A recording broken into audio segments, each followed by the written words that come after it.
Just like their NHL counterparts, the San Diego Gulls are also now mathematically eliminated from the playoffs. So how did we get here? Not just for the Gulls, but as an organization. I'll talk about all that on this episode of Locked On Anaheim Ducks. You're Locked On Ducks, your daily podcast on the Anaheim Ducks, part of the Locked On Podcast Network, your team every day.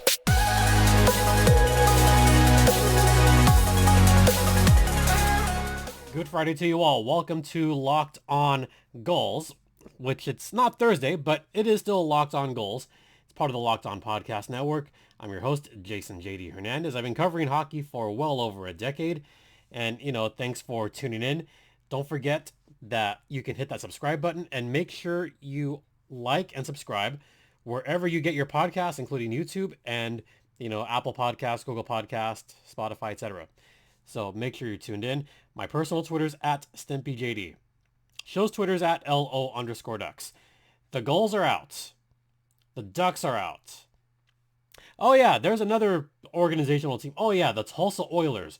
They're almost also mathematically eliminated. I'll talk about ECHL stuff in brief later. But let's get started with the Gulls. With their loss the other night, this was Tuesday night, and with San Jose and Tucson winning, that means that the San Diego Gulls are officially out of playoff contention. Now, I know what it says on the website, that the Gulls are still in it, because Tucson and San Jose have games against each other, and those 4 points have to go somewhere. That means it is now impossible for the San Diego Gulls to get into the playoffs. But, what did we expect? What did we really expect this season? The Gulls play Calgary this coming weekend. And as someone that PAs for a certain team, I'm hoping San Diego at least wins both these games. They could lose the rest of their games, but if they win these two this weekend, I'll be happy. I'll be thrilled. But personal bias aside the point, this has been a disastrous season for San Diego. So how did we get to this point for the Gulls? I talked about how we got here for the Ducks on our last episode. Now we've got to talk about the San Diego Gulls. And yeah, I've been a little bit sick. I've had hardly no voice, which is why there's been no podcast last few days. So the last podcast is still about the Ducks being eliminated. For the Gulls, injuries. Injuries is one of the number one reasons that the San Diego Gulls are out of the playoffs. And I'm going to refer to the AHL tableau by Sean O'Brien, which is fantastic. So I'm just going to throw these stats at you. On average, a team loses about a couple hundred man games as far as games lost per season. The San Diego Gulls have had 435 man games lost this season. Not many teams have more than the San Diego Gulls. Iowa has had a lot of injuries. Toronto, but Toronto's looking really good. Laval, Lehigh Valley. But San Diego, as far as value lost rank in the American Hockey League, they are third. Toronto's first and Colorado second. But Colorado has managed to do a good job as far as bringing guys back and flourishing this season. Toronto has a lot of organizational depth. That's something that San Diego is lacking right now. They don't have the organizational depth yet that other teams do. And part of that is because a lot of their top prospects are currently playing in juniors. That's a big reason why there's a supposed lack of depth in the Ducks organization, because they're all still very young, or they all have not made it to the professional ranks yet. Y-E-T. I have said this for the Ducks podcast. I'm going to say this for the Gulls as well. Have patience. I especially mean that sincerely because the Ducks do have some good goalie depth. They have Gibby, obviously, Stoli for most of the season, Dostal, Gage Alexander Callie Klang. There's some decent goalie depth right now. There really is. And I don't think a lot of fans see it that way right now because of how poorly the season has gone. But when you look at the goalies that the Gulls have had this season, Dostal, he had a slight injury, but Dostal had mostly been up and down with Anaheim. He's up in Anaheim for the rest of the season. So losing Dostal doesn't help. Olle Eriksson Ek. I mean, he just got injured. I'll talk about him more in a second. But Eriksson Ek had been hurt, and when he's been good, or when he's been good health-wise, he has not been good in net. Maybe injury has a little bit to do with that. Then you have all the forwards that are lost. And the big injury, and there's no beating around the bush here, Chase DeLeo being gone for almost the entire season, I know that has had a major effect on the San Diego Gulls this season. That's your captain. When your captain is out for about 50 plus games, you're not going to succeed all that much. Chase DeLeo is the heart and soul of the San Diego Gulls. And for him to miss 2/3 of the season, that is big. But there's also been a ton of other players that have been lost for a long time. Logan Nyhoff, he's been out for a bit. Jacob Perreault has been both an injury scratch and a healthy scratch this season, which is concerning. Then you have Axel Anderson, who's been hurt for a while. Brouillard, he was injured for a bit. I mean, there's just been so many guys that have had the injury bug plague them all season long. All season long. And I got to ask myself, if it wasn't for all those injuries, how might the Gulls have fared for most of the season? Well, I'll be honest. I think if Chase DeLeo did play the majority of this season, I think the Gulls pick up at least 9 to 10 more wins, which would, right now, put them in a playoff spot. It would put them in the race for the playoffs. That's where San Diego should be, just for that one injury. Yeah. Then you had Bo Grew. He was out for a little bit. That's also a big loss. I mean, you lose Bo Grew, who's one of the better players on your team, then yeah, you're going to likely suffer, which the Gulls have. Losing Rocco Grimaldi in the trade deadline, that hurt also. But going back to just plain injuries, you know, I talked about DeLeo. Pavel Regenda, that's another one. How about, I don't know, Jacob Perreault I mentioned, Glenn Gaudin, he was out for a little bit. How about losing Justin Kirkland for a while there? That one hurts. Justin Kirkland is a fine player. And then you have Danny O'Regan, who's now gone. He didn't get all that much playing time, which really stunk. Oh, Brent Gates Jr. Yeah, Brent Gates Jr. was out. So was Travis Howe. Travis Howe missed a lot of games this season because of injury. Bryce Kindop, he also missed a lot of games. So there's just these good guys that have lost so many games to injury. Like Braden Tracy has been kind of a constant, but there's hardly been any guys on this roster that has played every game for San Diego. That's an alarming sign.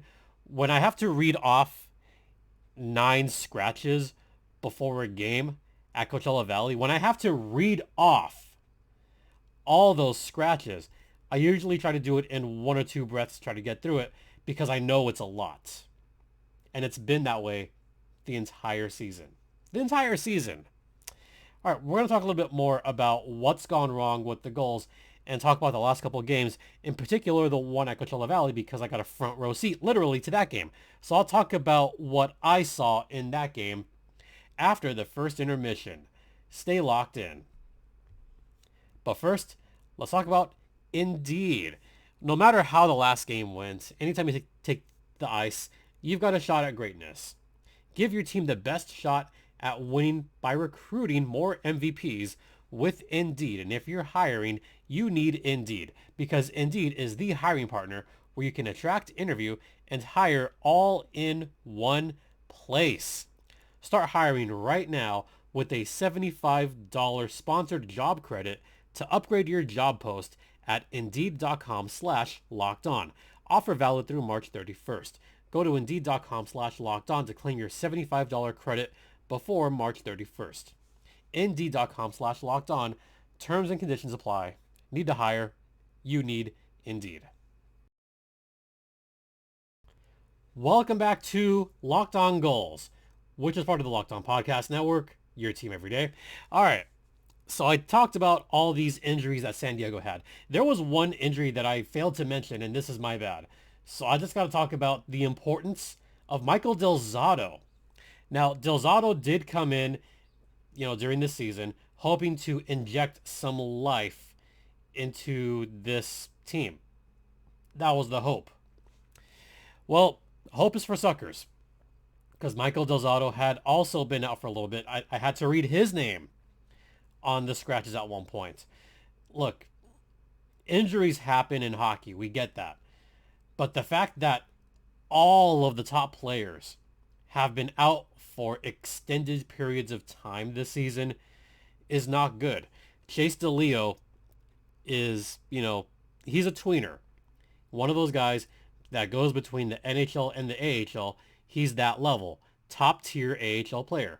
Del Zotto missed a lot of games. Chase DeLeo, another tweener. Between that NHL, AHL level. Top AHL player. He was out for almost the entire season. Bo Grew, same thing.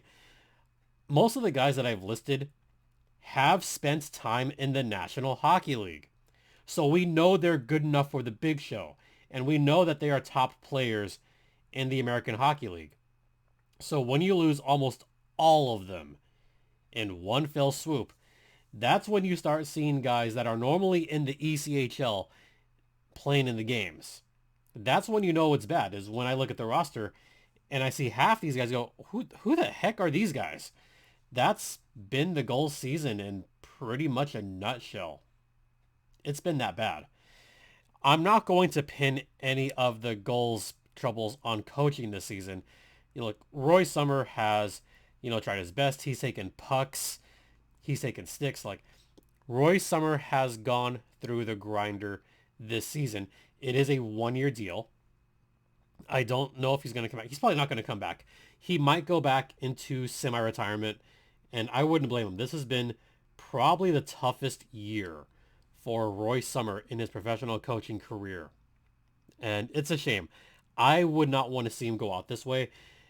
If you're a San Jose fan, maybe you want to think about all those times he had with the Barracuda and leave that as your good memories of Roy Sommer. But he's a good guy. He's a terrific guy. Liked getting to talk to him over the years. And he's one of the most cordial gentlemen in the American Hockey League, especially when he wears those bolo ties. I think they're cool. It's his style. It's his fashion. The bolo ties are cool. So I like Roy Sommer, but, it might be time. He's been at this for so long, and I know he was looking forward to just kind of relaxing a little bit, and I hope for him. I hope he gets that time. I really do. And he might go back to San Jose, maybe just relax up there now and ease into retirement. Just ease into it, buddy. All right. So the last few games that San Diego's had have kind of been doozies. And I want to go back to the last couple of games that took place. Not the game last Saturday, because that one was just a total crap show. That was bad. They got demolished by Iowa 6-2. And I knew that would happen too, because Iowa had just been beaten by Coachella Valley last Friday night. And as I'm going through the concourse, I could hear some yelling down the hallway. Those players were pissed. They were super pissed that they let one go against the Firebirds. Iowa had that, they had that game and just let it go. They let one slip away. Coachella Valley won that one. So as soon as I heard all the players, I went, oh, San Diego's in trouble. And sure enough, destroyed them 6-2. So then the Gulls come to Coachella Valley on the back end of a back-to-back. This one was pretty much all Coachella Valley. After the 15-minute mark, after the first TV timeout, it was all Coachella Valley. Now, I will say the Firebirds did come out a little bit sluggish at the start of this game. Dylan Sakura did take advantage of a bad turnover where Chris Drieger was pretty much out of net. And Sakura just swooped in there while Jay Stelio stole the puck from Drieger. Tic-tac-toe to Slavin to Sakura. That was 1-0 just a minute into the game. I'm like, oh, you gotta wake up. San Diego. Hey, look at San Diego. They woke up. Now, Coachella Valley did score the next couple of goals, one on a power play. Then, the start of the second period, it was 2 goals in a row where Drieger just kind of fell asleep. One of those I'll put on Driegs again. Josiah Slavin, the newcomer, scored, and Dylan Sakura. He scored his second of the game. Like, okay, so Sakura's now on hat-trick watch. From that point on, Coachella Valley just woke the hell up. Because San Diego got 3 shots in that second period, and 2 of them were goals in the first couple of minutes. After that, it was complete and utter domination by the Firebirds, where they just went off. Coachella Valley was 3 for 6 on the power play. San Diego, well, there was a lot of penalties. There was a lot of rough stuff. There was a nice little non-fight between Luka Profaka and Eddie Whitko. And Eddie Whitko, brought him down and then immediately pointed up too. Because Profaka did not properly tie down his jersey. As soon as I saw that fight taking place, I saw Profaka's jersey kind of like come out way too easily from the back. And I'm like, oh, he didn't tie that one in. And the jersey went over his head. So Profaka got a 5 for fighting and a game misconduct, because in the rule book, it says that if it's not tied down, it could be a game misconduct. And it was all the way untied. So Profaka's done for the game. Big whoop. There was like almost 20 penalties in this game. I called 8 Firebirds goals. So for those of you wondering why I was out for a few days, this game is why. There was just goal after goal after goal. And it is my professional duty to say Firebirds goal. I'm not going to do it right now, but to go Firebirds goal. And especially when you're feeling like a close game, you say it louder. Yeah, did that 8 times. I called 12 goals, almost 20 penalties. Aside from that, there was a little event after the game. So my voice was just like, wow. Like, my voice is kind of tired. Not often that happens. But, I've been having tea all week trying to recover. Never mind that I had a non-COVID illness. So just combining all that, I was like, yeah. Of all the times for this to happen, my off week, that's when it happens. Yeah. And for all of that to happen when it's like pouring rain and stupid wind and internet going out at times, and the power, I think, went off for like a few seconds one day, I just knew that I wasn't going to be able to do a podcast. But back to the point. Coachella Valley is a good team. They're one of the top 2 teams in the entire American Hockey League. One of 2. Between the Firebirds and the Calgary Wranglers. And also in this game, towards the end, something happened that should be concerning, but end of the season, so it probably doesn't matter. So I'll talk about that after the second intermission. Yeah, I'll talk about an injury that's probably going to haunt the Gulls for the rest of the season, and I'll get to that on the other side.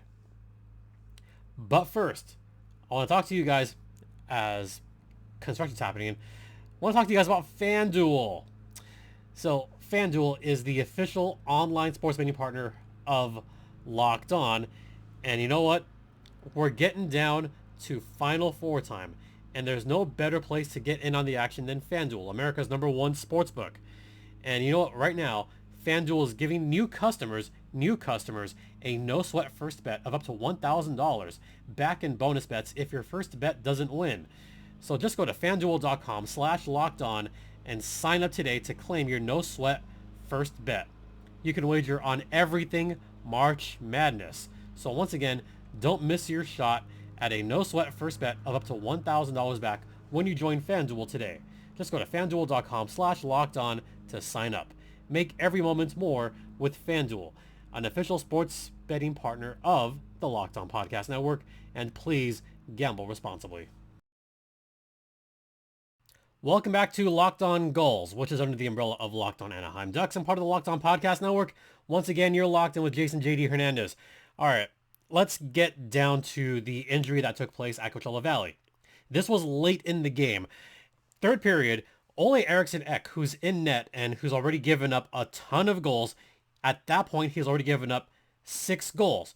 Around that 6th goal is when I noticed, because I'm down on ice level, like front row seat, I noticed that Olle Eriksson Ek was beginning to labor a little bit and kind of pulled up like on his britches a little bit and kind of started stretching oddly.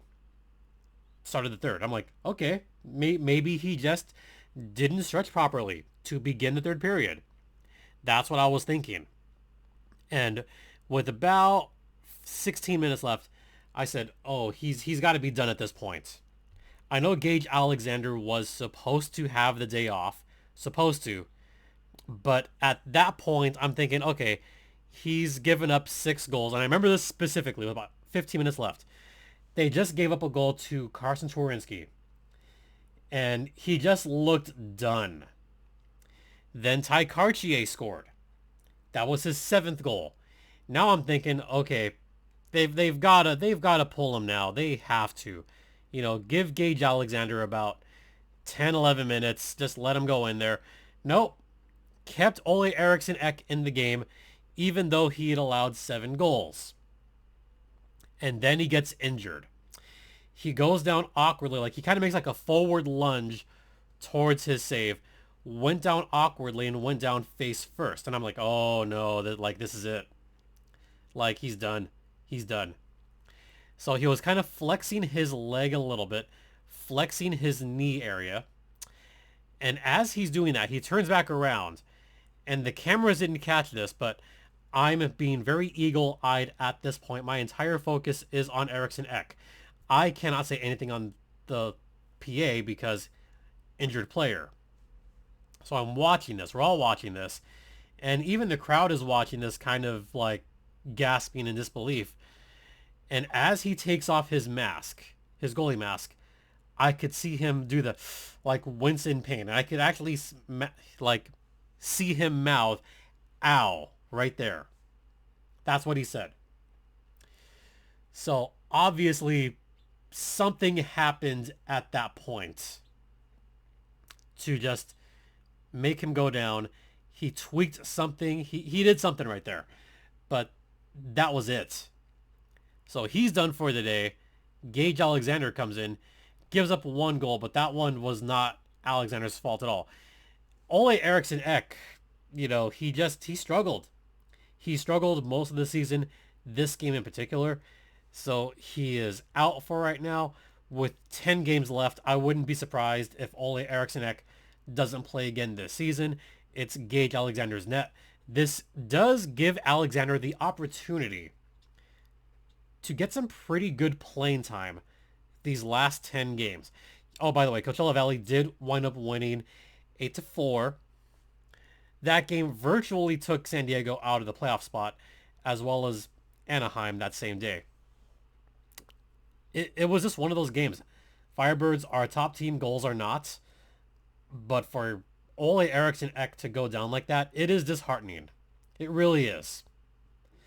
So that's been pretty much the season in a nutshell for the Gulls. By the way, shout out to the Gulls fans that came out. Good to see all the Gulls fans once again. Y'all are truly some of the best fans in the entire AHL. And I even got this compliment / just remark from the Gulls fans. As soon as Olle Eriksson Ek got up, all the Firebirds fans began applauding. There was no cheering. There was no ill will. No, everybody was hoping that he was okay. And that was something that even the Gulls fans said, you know what? We love the respect that the Coachella Valley fans had for Olle Eriksson Ek. They all stood up, gave him a standing ovation, applauded him. And even a couple of people after the game, they even asked, do you know if he's okay? Even I was asked, from Firebirds fans after the game, we just hope he's okay. And, I haven't heard that he is. So, take that for what it's worth. I mean, Olle Eriksson Ek obviously did not play the last game. He's likely not going to play very much the rest of the season, but why bother? You're out of it, 10 games out. And it's not just the Gulls. And I did want to mention this towards the end. Not only are the Ducks out, not only are the Gulls out, the Tulsa Oilers, which is the ECHL affiliate of the Ducks, they're almost out of it. So you've got pretty much every team organizationally that are at or towards the bottom of the standings. The Ducks are fourth from last. The Gulls are in last. Tulsa Oilers, they're second to last with a few games to go. This is an organizational failure for this season. There's going to be some big changes. I mentioned the changes in Anaheim last time. There's going to be some major changes happening in San Diego. Some major changes. Coaching is going to be at the forefront. Roster construction is going to be at the forefront. Some of these guys that we saw this season are not going to be coming back. I guarantee it. The hope for San Diego next season, new coaching staff, breathe some new life, but it is concerning because this will be the fourth new coach in 4 or 5 years.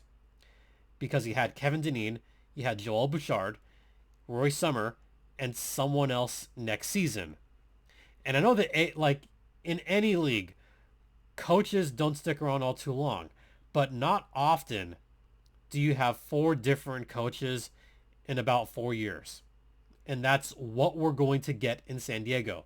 That lack of consistency is not going to help in the long run organizationally, but you've got to bring in someone that's going to come in long term. Dallas Eakins, he was there for 5 seasons, helped them to success. Mike Stothers, he was in Ontario in the organization for 6-7 years.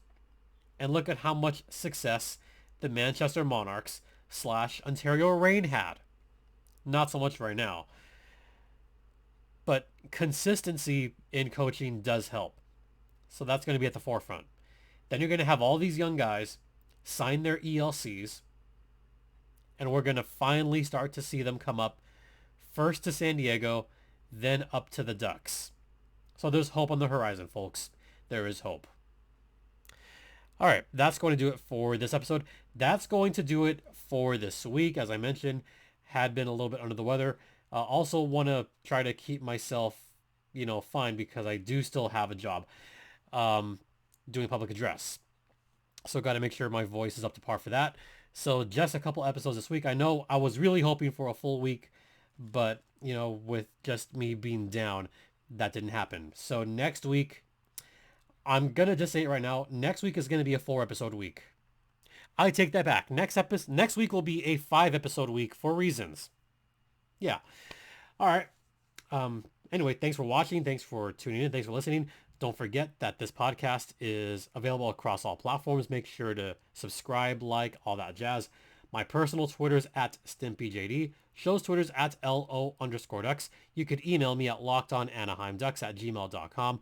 And once again, thank you all for your continued support. It is greatly appreciated. And best way to hit me up is on the email. So once again, email me, lockedonanaheimducks@gmail.com. I do respond to those. So thanks for watching. Thanks for listening. Really appreciate it. For Locked On Anaheim Ducks, I'm Jason J.D. Hernandez saying have a great rest of the weekend. Please continue to be safe out there. Be kind to one another. And Ducks and Gulls, fly together.